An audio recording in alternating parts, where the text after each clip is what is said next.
Track me, ooh. Give me the pack and I might pack that. She got a fatty, I might pack that. Give me your addy, we pulling up to your patty. We gon' put it around like a don't click clap. I run that bit like a. He's been competing since 2013 in the UFC. Easier to prove a point with Courage. Courage came dangerously close at the summer block party, taking it all home. They are still in the running here. 2 good games. These next 2 games can really be theirs to take.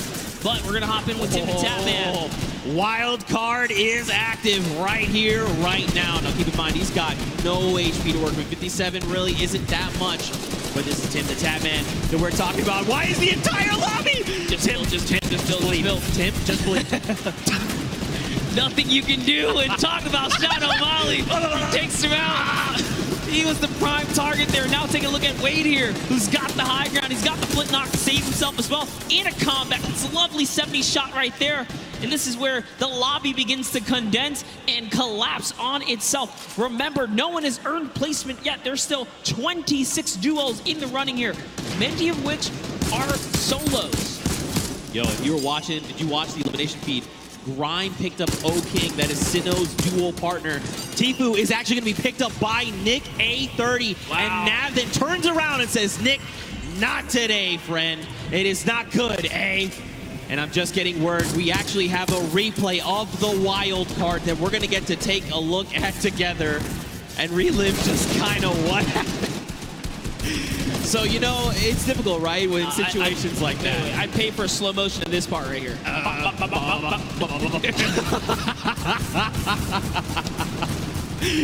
Tim knows. He's smiling after he's like, dang it, man. Being a good sport about it. You gotta love it. Aiden right there, look at disbelief as he gets taken out as well. But now off with Cloak. We saw Cloak make that end game earlier in the last game. Whitlaurie is going to go down here. Cloak's got just enough help to make it all happen. His loadout is so great as well.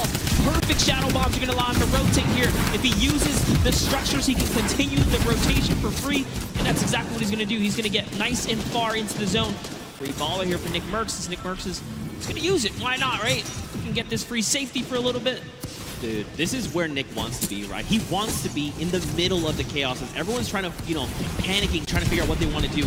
Nick is calm, he is cool, he's collected. He is so deadly. Yes, that is also another thing. Okay, the baller's cracked. He tries to go for the build, forgets for a moment. He's got to find his elimination. He needs something, anything. The chunk. Oh. Wait, no, wait, what the trap? Those were builds? Were those builds? Did you get them?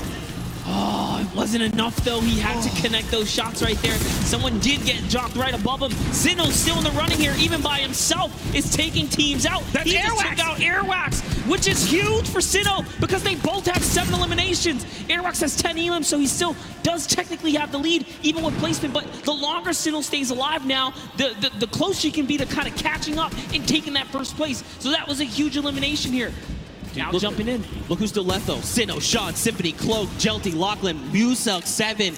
There's so many people. Mr. Fresh Asian, we saw the clips from him. He's on super low HP, but he might be able to make something happen. Look at this. Cloak is in a great spot. Symphony as well. They have health advantage. The only other person is Muselk, who's sitting on basically 200 HP. Sean gets cracked right now, Monster. Jelty wants to secure this elimination if possible, right? That would be huge for him. This is essentially a solo game here. There are 8 players left and everyone is left to fend. The star flip! Oh my god, this could be so huge! Look at this space. It's occupying everything. It's forcing people up, forcing them down, making them have to reposition. Even Sean, he's actually safe somehow on the other side of it. Yeah, and Sinnoh doesn't care. He's like, you know what, I'm going to keep this high ground here. As Sean actually takes some damage from the flip right there, and then Sinnoh catches that Elim. So that's going to be another one for him. He falls down and could not convert on Cloak. As Cloak gets another, and it's his high ground now, and he has the health advantage over the lobby here. Can Cloaksy go from a 2nd place to a 1st here? It's Muselk versus Cloak, and Cloak gets chunked right there. Massive shield rip there, but it's okay. He's got a single mini. He's got 70 HP, and look, Sim is just below. Not much effective HP. Muselk here, he's popping those shadow bombs, wants to try and drop out in an opportune moment. Wait a minute, this shockwave's gonna change everything! Cloak needs to line these shots up! He's got no HP, can he do it? He does! He takes out Muselk, and that is a competitive player's worst nightmare, hearing those impulses go off. But Cloak doesn't care. He doesn't care. Even with the 15 HP, he knows he can't take the zone here. He has to full commit for the offensive battle. The last 2 players are fighting right there. There goes the trap. Limited builds here. Jelty is down. Cloak, no health. Can he collect with the last shot? This is your opportunity. He's going to put the shots down here. Can he connect? He has to make something. Neither of them have the HP. No, you can't go on the start! Nice job to GENTE, and unfortunately, Cloakzy takes the cursed second place once again in a back-to-back performance right there. But GENTE secures the deal in the final moments right there. All because he had a trap. Cloak had to back up right there. You couldn't do anything about it. But it was the hesitation that allowed them not to see where it could be. And to fall to the likes of GENTE now, just want to make you well aware, GENTE is one of these players who's been vying for a spot in the Fortnite World Cup qualifiers, trying to make it here to finals. So this was going to be a tough fight. Unfortunately, though, both players were so low on HP. Once you kind of force them out in the storm, it's basically, I need to force you to take the shot. I need you to line up a shot for me and to try and 50-50 it. See, it was right here, the action came out or the pressure down, but once he hesitated right here, that was where he made a fatal error. He just couldn't play with the zones, couldn't play with the zone. Very tough, but very well fought. I mean, let's take it back, you know, when Musel jumped him right on the spot, and Cloak said, you know what, I have nothing to work with.